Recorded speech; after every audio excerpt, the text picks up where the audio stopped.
আসসালামু আলাইকুম। দেখতে দেখতে 15 বছর কেটে গেল। আজ থেকে 15 বছর আগে আমাদের এই ফার্মের ব্যবসা শুরু করেছিল আমার বাবা।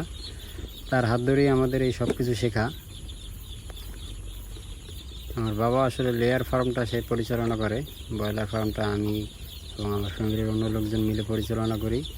তো আজকে কিছু বাচ্চা নিয়ে আসলাম ব্রয়লারের। এখানে 800 পিস বাচ্চার দাম যদিও একটু বেশি এখন, তারপরও নিয়ে নিলাম, কারণ ফার্ম অনেক দিন যাবৎ খালি পড়ে আছে, তাই আর খালি রাখলাম না, কিছু বাচ্চা নিয়ে আসলাম।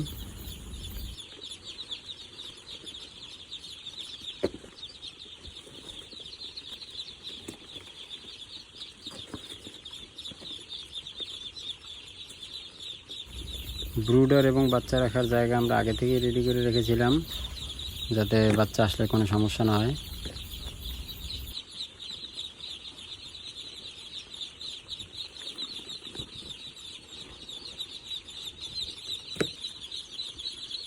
আমরা সাধারণত 800 বাচ্চার জন্য 2টা ব্রুডার করছি। একটাতে আমি বাচ্চা ঢালতেছি আর একটাতে আমার ভাই রুবেল বাচ্চা ঢালতেছে। বাচ্চা ঢালার পরে আমরা পানির পাত্র দিয়ে রেখেছিলাম আগেই। বাচ্চা ঢালার পরে খাবার দিয়ে দেবো এবং বাচ্চাগুলো আলহামদুলিল্লাহ সুস্থ ও স্বাভাবিক আছে। দোয়া করবেন সবাই আমাদের জন্য। ধন্যবাদ। আসসালামু আলাইকুম।